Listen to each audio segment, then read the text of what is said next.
Bueno, estamos regrabando a aula de gratología del día 15 de junio y vamos a repor a aula anterior, entonces esta va a ser una aula un poco más prolongada, pero más compacta y concentrando una serie de ideas que son extremadamente importantes para definir lo que está en la tela, que serían los elementos que permiten a un místico y al discípulo de tradición intentar evoluir un plano de conciencia y llegar a una serie de conocimientos que están dentro de un concepto más místico, en el cual uno puede percibir otras formas de conocimiento a través de intuición y una serie de métodos que estamos desenvolviendo a través de CENET. En las aulas anteriores estábamos aprofundando los mecanismos da mente, cómo la mente funciona, y en ese proceso el desenvolvimiento do estudo do CENET, cómo funciona el tablero y cómo funciona el juego en sí, para desenvolver tanto aquele que lo aplica como para poder ayudar a otras personas que están precisando apoyo, se organizar, sair de suas crises, organizar seus objetivos, etc. Mas, voltando à origem do tablero, como já tínhamos falado em outras oportunidades, pero siempre que voltamos a falar de algo, nos damos uma voltinha mais, um parafuso para poder aprofundar uma ideia e cada vez tenha uma concepção mais ampla, já que estamos falando de coisas que não são claras para a ciência, entre aspas, mas, como toda ciência mística, ela tem suas verdades que estão muito associadas à experiência pessoal de cada indivíduo. A ciência mística não é uma ciência coletiva. No tem uma fixação en el concepto da razón, observación y a razón. Mas no por eso deja de ser extremadamente importante, ya que si nos vamos a fixar en las condiciones que tienen a ver con la realidad de todos los días de nuestra existencia, todos nos dejamos de lado aquello que parece irreal o aquello que estaría en el inconsciente o sueños, el mundo onírico. Y es como si estuviésemos viviendo entonces dentro de una parte da existencia y no las dos partes. A mente tem um lado racional e um lado absolutamente irracional, tan importante como o outro. Por isso, estamos entrando naquilo que não se conhece. Estamos falando sobre aquilo que parece ser irracional e, por lo tanto, não pode ter sentido dentro do conceito da ciência. Mas a oscuridão, a morte, o silêncio, a mística é tão importante como o instinto no processo de influenciar o consciente e a racionalidade. Então não podemos deixar de lado o mundo oculto, o lado oscuro da lua. É tão importante como o lado iluminado e o lado consciente de nosso ser.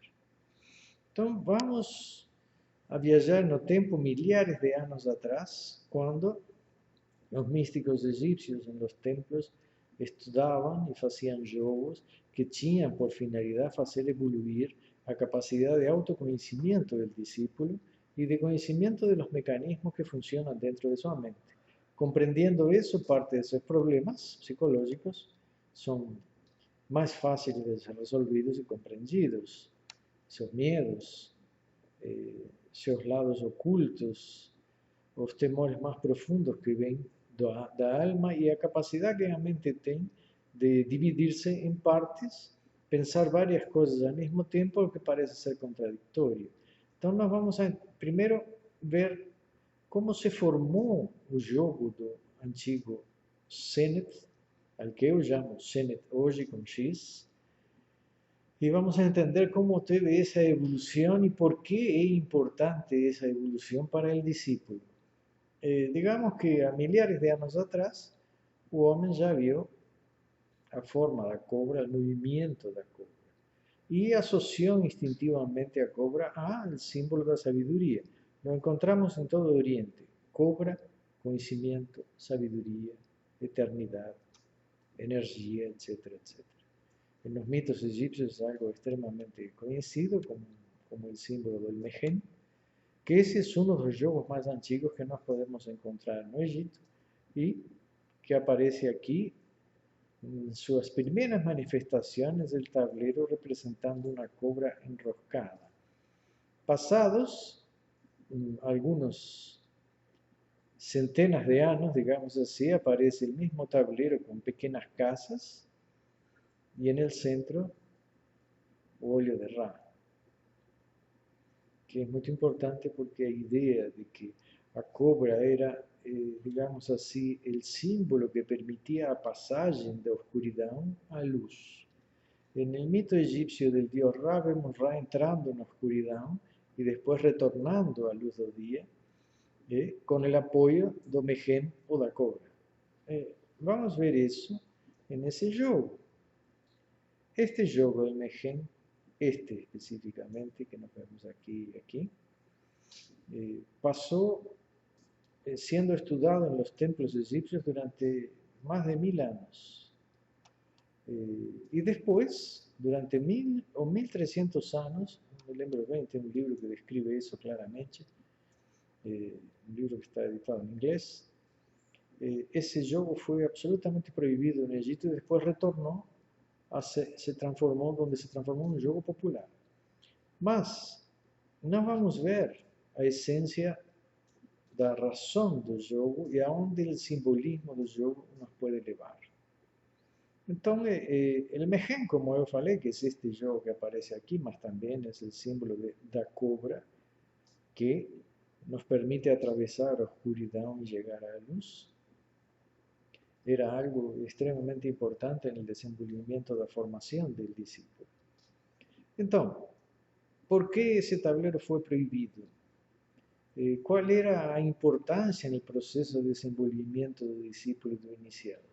É isso que nós vamos desenvolver hoje e nós vamos a chegar a conclusões extremamente importantes.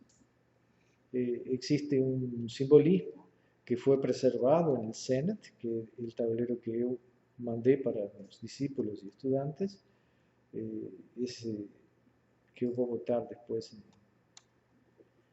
no Facebook, en mi página. Si quien quiser una copia del tablero puede solicitar personalmente. Vamos a ver que en ese tablero está implícitamente envolvida a imagen del simbolismo de la cobra, así como el Mehen. Si nos vamos al Senet original egipcio, que es un yogo que tiene, digamos así, una forma rectangular y se divide en casas, y esas casas están dentro de un rectángulo con 3 espacios y 9, si no me equivoco.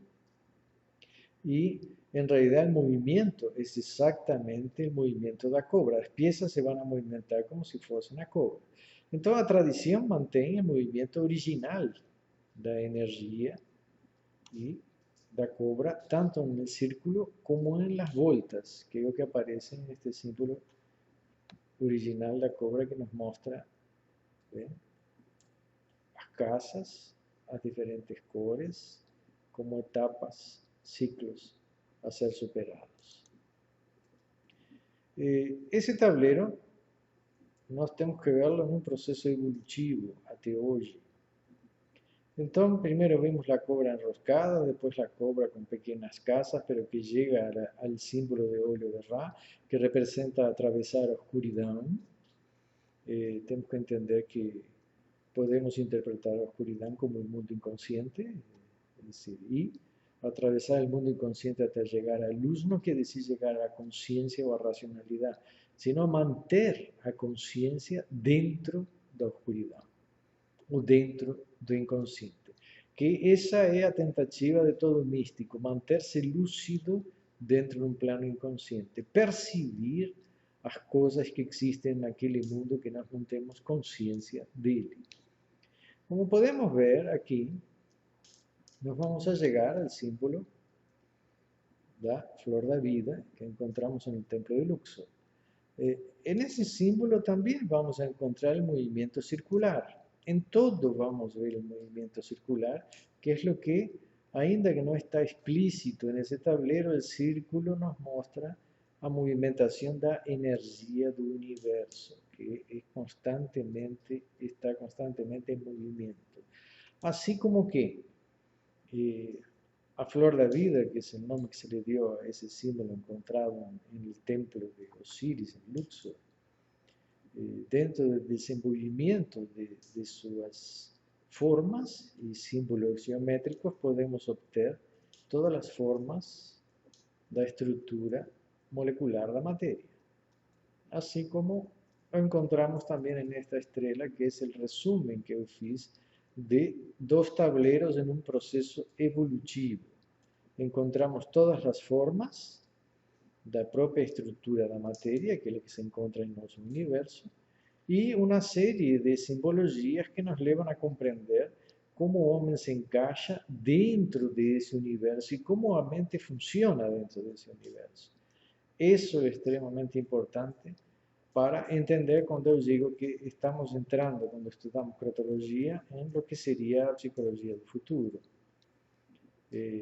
Talvez agora podem parecer palavras muito exageradas, mas na medida que vocês entendem os mecanismos de estudo e aonde nós vamos chegar às conclusões, quando cheguemos às conclusões da problemática psicológica de cada indivíduo, vocês vão ver que temos grandes razões para confrontar as ciências atuais e, vamos dizer, não vamos negar as ciências atuais, mas vamos agregar algo que nos pode ajudar a compreender mais o homem e a resolver, ou pelo menos tentar resolver mais sua problemática. Então, a cobra, como já falamos, representa o eterno, o renascimento permanente, o retorno à luz ou o reencontro com a luz, a oscuridão e a luz, vida e morte. Então, isso passa por um processo circular, que lo vemos aqui. Ahí también nos temos el diseño de la flor de vida. Y aquí vemos otro tablero do Zenit en el mismo contexto, con casas, en un proceso evolutivo. Cuando estamos jogando con el tablero do Zenit y sus piezas originales, que serían aquellas que representan los dioses egipcios, como podemos ver aquí una de esas piezas, la diosa Sekhmet, que é um elemento extremamente importante no análisis posterior do jogo, ao qual vamos chegar mais adiante. Primeiro temos que entender a essência do tabuleiro e como jogar o jogo da vida. Então, quando estamos em um processo de meditação, o movimento circular de energias é extremamente importante para o equilíbrio, a centralização, o encontro do eixo de nossa energia. Existe um eixo central em nossa mente, que é uma coisa que Jung trata em um dos livros que ele faz uma introdução, que é a flor de ouro, ¿no? Es decir, ele fala de um foco na consciência iluminada, que seria o ponto de equilíbrio da mente. Bom, en el proceso de meditación, los egipcios entraban en el estudio del movimiento circular de energía, el punto central. Cuando se trata de artes marciales y meditación, no existe un maestre que no trabaje encima de ese proceso de encontro do centro, do eixo, do equilíbrio, onde a gravidade gira ao redor. Então, ese punto lo vamos a encontrar en el centro del Zenit y es donde iría a pieza que representa o individuo que va a estar haciendo parte del jogo. Entonces, a cobra y el círculo representa el movimiento constante de la energía, que lo vamos a ver en el juego cómo se manifiesta y es muy interesante cuando el jugador comienza a nomear as piezas que va a colocar en las puntas o en los extremos, él lo va a hacer en una forma circular, en un sentido y en el otro sentido. Esos movimientos tienen a ver con a própria escolha dos valores e a fórmula energética de cada indivíduo. Então, quando solicitamos ao jogador que ele defina suas peças e defina a interpretación delas asociado a esos valores, nós vamos a ver os movimientos ou as polaridades. Es decir, muitas vezes a mente está polarizada en extremos, va de un lado para otro, o de un lado para otro, o de cima para abaixo, ou está triangulando. Então escolhe um triângulo, depois escolhe outro triângulo, tanto el que va para cima como el que va para abaixo. E aí nós vemos como está o foco da consciência desse indivíduo. Se em um giro, em um sentido do relógio, ou em sentido contrário, se está dentro das polaridades ou se está dentro da triangulação, que são os temas que nos interessam desenvolver neste momento. A compreensão das polaridades como algo universal, pero algo complementar. O grande problema da mente hoje é que ela se polariza frente a estados emocionais intensos, raiva, ódio, reacciones frente a cierto nivel de agresión, a mente se polariza.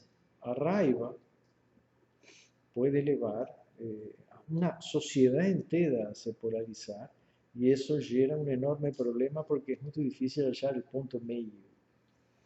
Entonces, digamos que dentro dos jogos do poder, é muito fácil polarizar a mente de um grupo ou de um núcleo, assim como é fácil não nos polarizar em ideias extremas, que vão da esquerda à direita, do bem ao mal, dos anjos aos demônios, da luz à escuridão.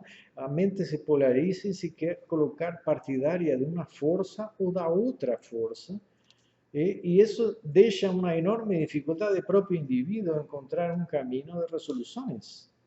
Porque se ele está habitando entre a escuridão e a luz, ele precisa encontrar um caminho que lhe permita encontrar soluções. Se ele só acha que tem que viver na luz e não pode nem dialogar com a escuridão que habita nele, vamos a ter um enorme problema para ele chegar à própria compreensão de sua problemática e a sair desses conflitos. Então, compreender as polaridades da mente e entender que são elementos complementários e que não podem estar en polaridad y oposición. Puede haber polaridad, pero no debe haber oposición. Si no, la mente va para un lado o para otro y se deja llevar por una fuerza o por la otra. La mente tiene que estar en el medio de ese contexto, entender esas dos fuerzas y saber cómo dialogar con ellas. Com o amor e o ódio, o medo e a fé. Todos los elementos son importantes para que el individuo crezca, evolúa y llegue a encontrar un camino de paz, de armonía y felicidad, tanto dentro de sí como en la sociedad que lo rodea. Entonces diría que uno de los grandes problemas que habitan hoy nuestra sociedad está asociado a polaridad. A nuestra sociedad hoy está extremadamente polarizada en este periodo, en este ciclo de tiempo. Temos ideias políticas de esquerda e direita extremamente polarizadas.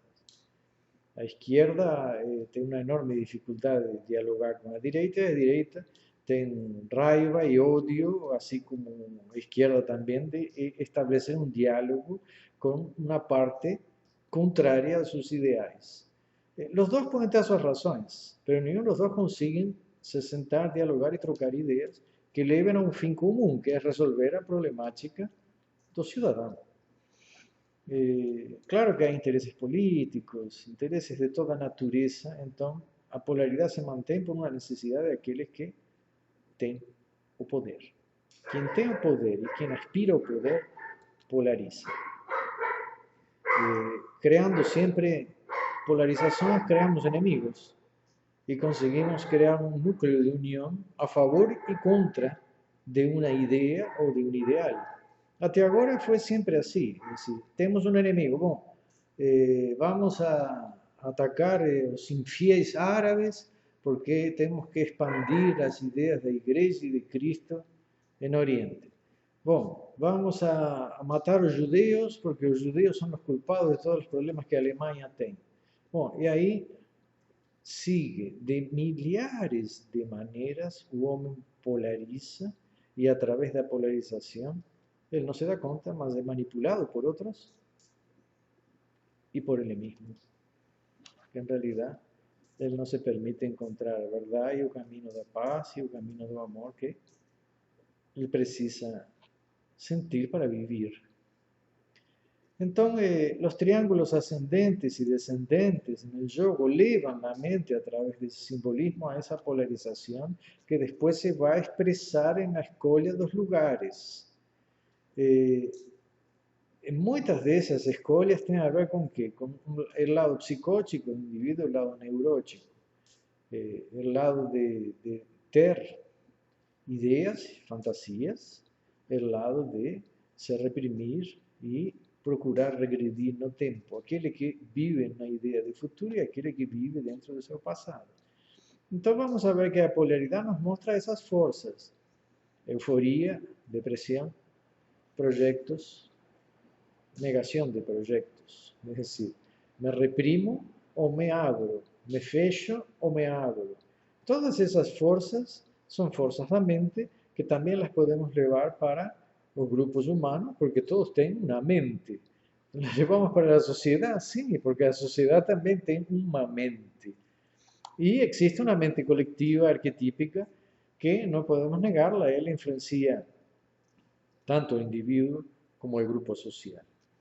Então, parte dos elementos evolutivos del tablero do Zenet estão no movimento da energia, das escolhas que o jogador faz, que é um reflexo de como sua mente funciona, em polaridades, em triangulações ou em movimentos circulares.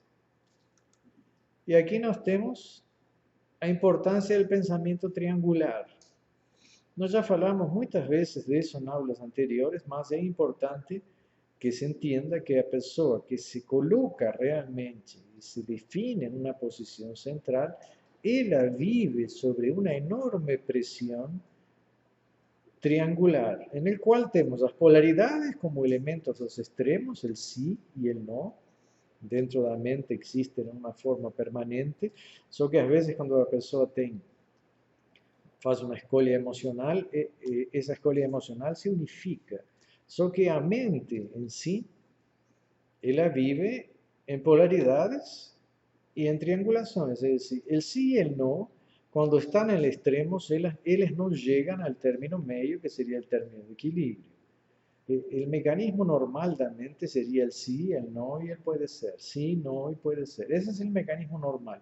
Quando a mente de uma pessoa está sadia, ela está vivendo algo e está pensando, isto é bom, mas pode não ser tão bom. Tem um lado bom, tem um lado ruim, sim. E tem um lado que pode ser bom, pode ser ruim, que é o ponto meio de equilíbrio no qual a mente vai selecionando dentro de lo que está vivenciando lo que ela realmente precisa para evoluir. Isso não quer dizer que a mente vai descartar o lado ruim, que às vezes é necessário no mesmo processo evolutivo. Por isso que, eu não sei bem o que eu quero, porque um dia quero, outro dia não quero. Bom, isso é a mente. A mente define isso. A emoção não. A emoção, ela quer algo, a emoção, ela gosta de algo, e quando gosta de algo, um objeto, vamos a ter uma série de manifestações físicas, uma dilatação das pupilas, porque temos um gosto e um prazer, assim como quando um homem vê uma mulher que gosta, e uma mulher também, quando vê um homem que gosta, as pupilas se dilatam, e isso leva a um estado claro de aceitação, de carinho, de afeto. O gosto não nos deixa ver o lado negativo. Mas a mente, não. A mente está alheia a essa carga emocional e ela está tentando nos ajudar a encontrar, digamos assim, algo que seja bom para nossa evolução e nosso crescimento. Então, é bom, mas pode ser ruim. Esta relação é boa, tu gostas, sim. Esse é o diálogo com a mente. Bom, mas também ele tem seus problemas nesta área, nesta. Bom, é bom, e será que te sirve? É a pergunta que a mente nos faz. Bom, às vezes sirve e eu não gosto, aí é complicado. Às vezes gosto e não sirve, também é complicado. Então, a mente tenta encontrar um término de equilíbrio para que a relação se harmonize, se equilibre e seja produtiva para ambas as partes. Isso seria o equilíbrio do pensamento triangular. Um coração mais inteligente, uma mente e uma racionalidade mais emocional que permite o equilíbrio das grandes forças que habitam dentro de nós. Por isso, o símbolo dos triângulos que los vemos aqui representados nessa imagem de uma figura feminina que passa por los três pensamentos e isso é normal. Los três pensamentos têm que ser respondidos para que haja um ponto de equilíbrio. Claro que se um dia a pessoa está pensando que quer e outro dia pensando que não quer, chega um ponto, se não consegue o ponto de equilíbrio, que seria o terceiro pensamento, que a mente, ao polarizar-se, entra em um estado de, assim como está, não consigo ficar e também não consigo sair, e a pessoa se enferma. Se não conseguir ficar dentro de um relacionamento, dentro de um trabalho, e não consegue sair, não consegue ficar porque não se sente estimulado, não se sente compreendida, ou não se sente bem, mas também não consegue sair, chega um ponto no qual a mente que está sofrendo empieza a procurar uma saída. E a saída é destruir o objeto que lhe gera conflito, ou, se não pode destruir o objeto de conflito, se destrói ele. E isso, para mim, é um dos grandes motivos da formação de câncer de útero em mulheres, de ovários, de seios, es decir, os conflitos emocionais que a mulher sofre, também os sofre o homem. Mas eu diria que a mulher sofre muito mais de suas crises de polarização, porque não consegue encontrar o ponto de equilíbrio entre o sim, o não e o pode ser. Então temos infinidade de pessoas que estão sendo tratadas com remédios por mecanismos normais da mente, da qual ela não conhece, não sabe responder-se, não sabe dialogar consigo mesma, não entende seu conflito e, ao não entender, se enferma. Não vai ser um remédio e não vai ser o conselho de outra pessoa que ele tem que dizer o que ela pode querer ou não pode querer, sino que tem que saber como resolver aquilo que a mente lhe está mandando como uma dúvida, uma pergunta, uma postura frente a um conflito que ela tem. A mente está para nos ajudar a resolver nossos conflitos. Ela nos vai trazer ideias. Então larga, fuge, vai longe, vai procurar outra pessoa. Bom, um dia pensa nisso, outro dia pensa em retornar. A mente vai para um lado e para outro tentando nos dar uma saída. Uma saída. Não é para nos destruir. Nós nos destruímos por não nos compreender, não se autoconhecer. Então, outro elemento extremamente importante em um grau evolutivo para o discípulo e o jogador do Senet é entender que dentro desse simbolismo de círculo que representa também o ovo, a vida, o espaço da existência, o território da existência, dentro das polaridades também, vamos a encontrar, digamos assim, o pensamento triangular, que é a tentativa de chegar a um processo de equilíbrio, e dentro do simbolismo do tabuleiro vamos a ver símbolos egípcios, que fazem parte de um dos estudos mais interessantes da cultura egípcia, das ciências sagradas egípcias, que é o que eu chamo o tarot mental ou o tarot da natureza. É dizer, diria que é uma linguagem da natureza, porque a escrita egípcia primitiva tem vários elementos interessantes. Primeiro, uma representação do homem em posições gestuais, o que nos remonta à origem da comunicação, quando, antes de que o homem soubesse falar, ele já estava se comunicando através de gestos. E isso aconteceu durante milhares de anos. A fala, como nós temos hoje, segundo Darwin, surge por el fato de que de noche as pessoas não se veían, então começaram a falar sons para identificar coisas. E aí surge a fala, que pode ter um tempo de 40, 50, 60 mil anos de existência. Lo que na existência do homem em sua comunicação gestual é um dia, quase nada. Por eso que a escrita egipcia es una de las que más antiguas en ese sentido. Ela nos transporta a linguagem mais antiga da humanidade, que ainda continuamos evocando de uma forma absolutamente inconsciente. Mas ainda mais, chegamos a um ponto extremamente importante que a psicologia tem, pero são poucos os estudiosos de psicologia, os mestres da psicologia que nos falam do mundo onírico. É decir, temos Jung e Freud, é decir, uma série de personagens. Eu acho muito interessante estudar Erich Fromm, a linguagem esquecida de Erich Fromm nos dá uma ideia bem interessante do mundo onírico e da importância do mundo onírico. E lo faz de uma forma simples e prática. Então, recomendo esse texto. Mas não nos diz, é decir, nos dá a entender que é extremamente importante entender a linguagem inconsciente, mas em nenhum momento ninguém nos diz que os antigos egípcios tinham uma linguagem que era absolutamente ligada ao mundo natural que eles vinham, à própria natureza e aos gestos. É decir, o que vocês veem na escrita egípcia antiga, que aqui não dá para ver porque ficou muito pequeno, são figuras da natureza, pássaros, animais, cobras, mesas, casas, pernas, olhos, nariz, orelhas, mãos recebendo, mãos dando, mãos fechadas, que é uma expressão de linguagem clara, e, por consequência, quando o homem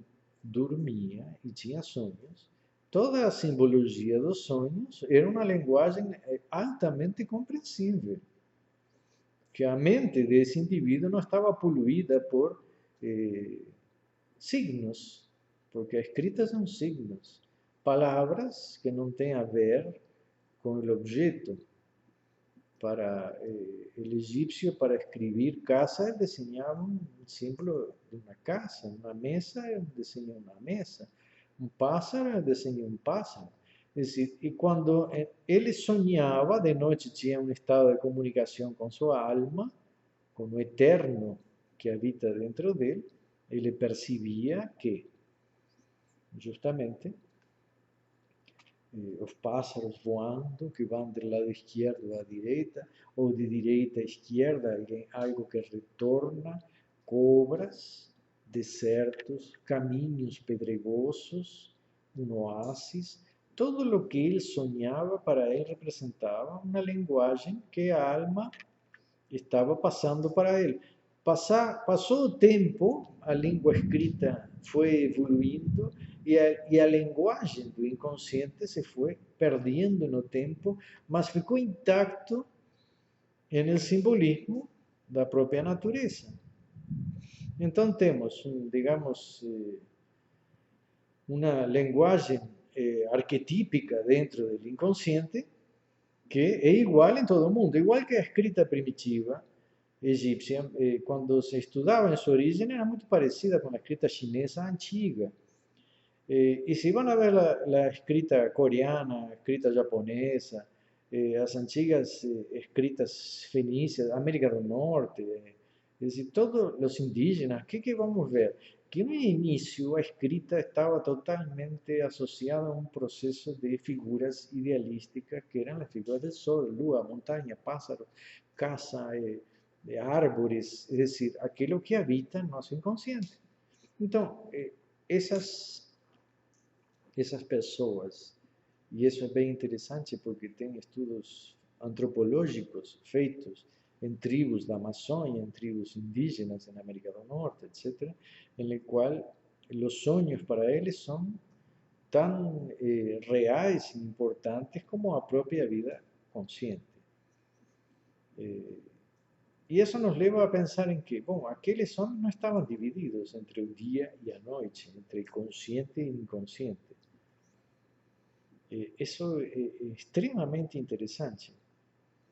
Durante anos, eu fiz estudos sobre meus próprios sonhos e interpretação de sonhos. Então, eu tinha um caderno do lado minha cama, onde me despertava de noite, lembrava do sonho, anotava umas palavras, el outro dia, com essas palavras era suficiente para eu poder reconstruir o sonho que tive de noite, ou os sonhos. É interessante que depois de uns 6 meses de fazer esse trabalho de escrita do mundo onírico, eu pude tirar um porcentagem de avaliação de esses sonhos e vi que 30% de meus sonhos eram eminentemente premonitórios.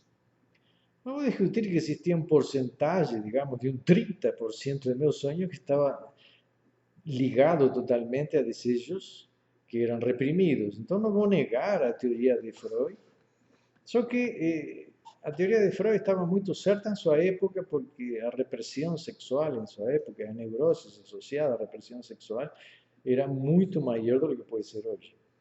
Mas se vocês vão analisar, se ele fosse analisar os sonhos das pessoas hoje, seriam absolutamente diferentes.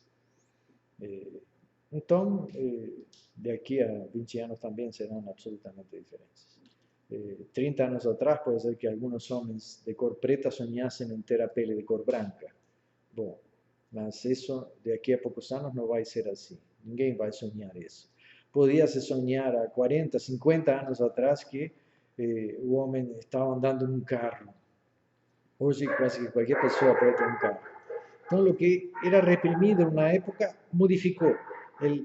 A repressão de desejos modificou. A origem de certas neuroses também se modificou. Não estou dizendo se isso foi algo bom ou ruim, estou dizendo que a mente evolui, a vida evolui, por lo tanto a mente também evolui, e é todo um ciclo que nós temos que ir acompanhando e entendendo esse processo. Mas a linguagem inconsciente não, é a mesma. Quando vocês meditam antes de dormir, e nessa meditação vocês deixam vir aquilo que está no subconsciente, então vamos ver, não devia ter falado tal coisa, devia ter feito, gostei daquela coisa. Se vocês deixam tudo isso vir e depois vão dormir, então vai ver que o inconsciente vai ter uma comunicação direta alma-mente. E se estabelece esse diálogo através da linguagem da alma, que é a antiga escrita egípcia, porque é uma linguagem absolutamente natural. A mesma linguagem que eu tenho dentro do Senet, que aí não se vê claramente, mas permitam mostrar. Um dos textos que eu vou colocar na Amazon daqui a pouco trata justamente sobre a simbologia de um tarô egípcio, que traz essa ideia de uma linguagem absolutamente natural, simples. Os olhos de louros, o médico atendiendo o símbolo das enfermedades egípcias, e o que define dentro da simbologia qual é a parte do corpo que pode estar sofrendo, e a alma nos dá toda essa interpretação sobre o que está acontecendo com ela, o que está acontecendo comigo, e o que vai acontecer amanhã, porque dentro da alma o tempo não existe como nós o concebimos em um plano consciente.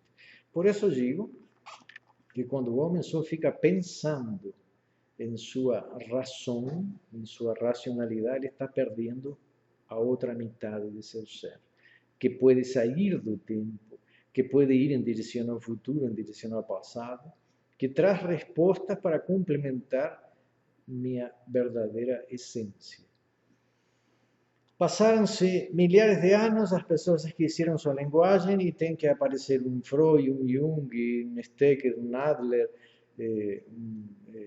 Eric Fromm, é decir, toda uma série de psicólogos que foram tentando recuperar essa história de linguagem e recriando a linguagem onírica. Mas a linguagem onírica é a mesma linguagem egípcia, primitiva, que é a que aparece no Senet, porque o que eu quero é que aqueles que estão trabalhando com esse tablero empiecem a perceber os símbolos que habitam em sua alma e empiecem a restabelecer aquela comunicação com sua alma.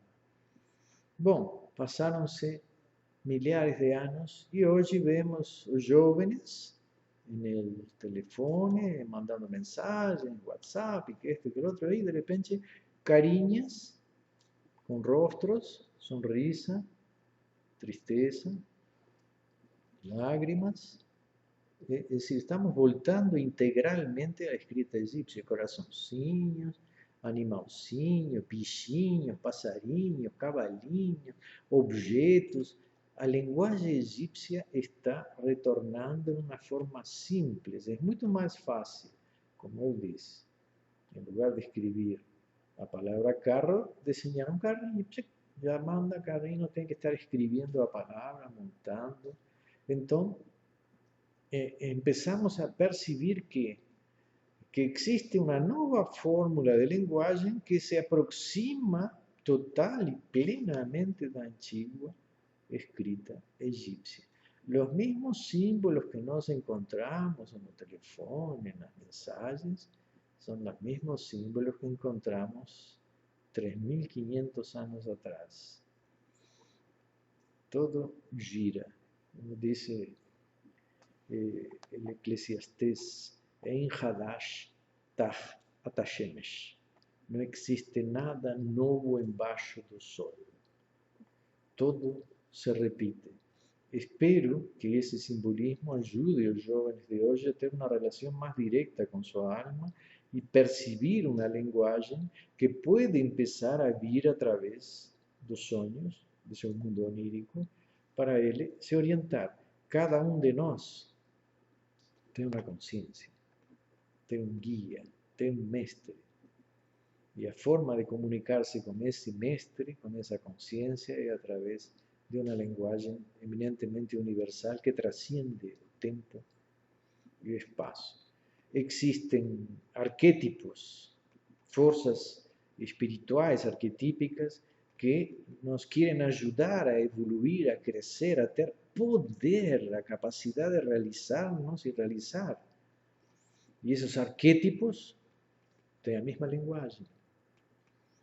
Então, o Sennett propõe ao discípulo um reencontro com sua linguagem mais antiga que habita em nós, os gestos, o estudo dos gestos, o estudo da escrita, do simbolismo, e o encontro com um diálogo, com um mundo onírico que vocês não lo percebem como algo real, porque nos diz, não, inconsciente é uma bobagem, E bobagem é muitas vezes a interpretação de alguns terapeutas quando falam de um tema ou outro, interpretam um sonho e interpretam de formas associadas às suas crenças. Existe uma linguagem, é clara. Então, recomendo ao terapeuta que usa o mundo onírico, que estude a linguagem egípcia antiga e que entenda. Porque aqueles que criaram aquela linguagem, la criaram justamente para nos dar uma linha, uma direção. Incluíram a natureza em tudo. Incluíram a expressão mais íntima do homem, que é a expressão de seus gestos, para estabelecer a relação consciente e inconsciente, que hoje está separada. Então, nos dividimos, nos polarizamos em um sim e um não, na razão e a sem razão. Mas nós somos isto. Nós não somos só razão. E nós não somos só sem razão. Nós não somos só anjinhos queridos, nem demônios malditos. Nós somos as duas coisas juntas e nós temos que aprender a conviver com os anjos e com os demônios. Não quer dizer que eu tenho que ser um anjo ou um demônio. Essas forças positivas e negativas habitam em nós. Se eu quero superar, então tenho que conhecer, tenho que estabelecer o diálogo. Se eu quero derrubar um dictador que habita em mim, eu tenho que saber qual é a fórmula que ele tem para me manipular. E vai ser sempre através do medo. Se eu fujo do medo, da escuridão do medo, e não dialogo com o medo, então esse dictador vai me dominar sempre. Assim como aqueles que usam o poder, principalmente os políticos usam o poder não para gerar medo, eles amedrontam, geram temores, Dividen y llenan temores. El terrorismo gera medo, terror, medo. Fórmulas de establecer o dominio sobre a mente das pessoas que não sabem como lidar com seus próprios conflitos. Entonces le crean conflictos. Tal vez ahí esté a esencia de por qué fue prohibido el jogo do Mehen en los templos. Porque a mente dos discípulos chegou a um ponto en el cual ele não tinha mais medo.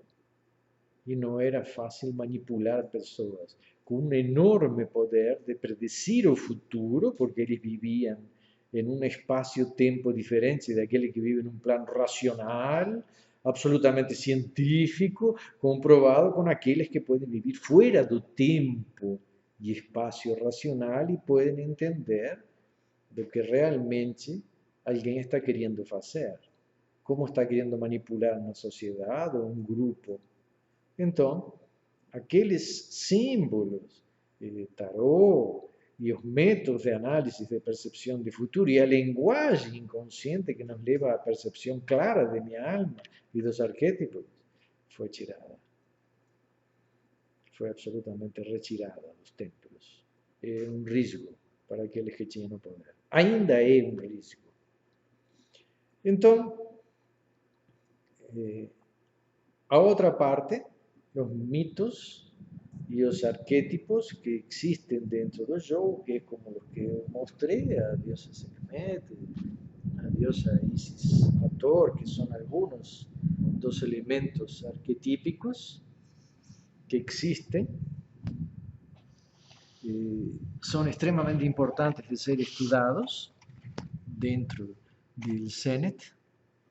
Y es importante que entiendan una cosa, aquello que falamos de movimiento inicial circular, es importante para mantener la mente en equilibrio, en armonía constante. Digamos que existe un arquetipo de Horus, de Anubis, de Sekhmet, de fuerzas que ayudaron, que fueron dioses civilizatorios, es decir, a justicia, a verdad, el conocimiento, es decir, toda matemática, ciencia, todos esos dioses civilizatorios, Amon-Ra, economía, producción, Sekhmet, a medicina, entonces medicina, educación, justicia, verdad, todos elementos importantes para formar una civilización y para formar una mente sadía.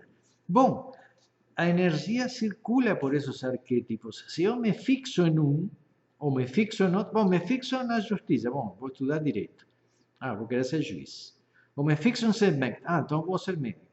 Tá? Ou me fixo em, vou ser matemático, engenheiro, vou ser economista. É dizer, dependendo do arquétipo, quando a energia se fixa, vocês ficam presos no arquétipo. Por isso que a energia tem que circular em uma forma constante. Vou estudar direito, sim. Vou estudar matemática, sim. Vou estudar engenharia, sim. Vou estudar medicina, sim. Todos los arquetipos tienen que habitar con la misma energía dentro de nosotros, senão vocês ficam obsessivos e a mente não consegue hacernos crescer. Vocês crescem dentro de um arquétipo. Então, é importante eu me fixar em um arquétipo. Sim, quando preciso encontrar uma resposta a um tema específico, vou procurar aquele arquétipo, mas não posso ficar preso em ele, obsessivo. Senão, a mente não controla meu processo evolutivo, minha consciência não o controla e eu empiezo a ser controlado por a força de cada arquétipo. Isso é o que é importante que os discípulos del Zenet entendam. O movimento constante do Mehen é a energia que leva a um equilíbrio na saúde psíquica e a uma harmonia dentro de uma sociedade. Sin extremos, sin fanatismo, sin obsesiones, mas en un proceso constante de estudio, de crecimiento y evolución, sin decir, só a ciencia es más importante. Todo es importante. A razón es importante, a ciencia es importante, a mística es tan importante como a ciencia, ainda que no podamos colocarlas en el mismo pacote. Não precisam fechar tudo em um pacotinho, isto é a verdade absoluta. Quando vocês consigam lidar com tudo, razão e sem razão, anjos e demônios, e não fiquem presos a nenhum deles, então vocês têm uma mente livre e independente. Então, por hoje, vamos cortar a aula aí antes de que caiam uns raios por aqui. E vamos voltar todas as segundas aqueles que estão fazendo o curso de CENET comigo. A próxima aula eu acho que vai ser bem interessante. Vamos tratar já sobre a linguagem da própria natureza. Um abraço a todos. Nos vemos.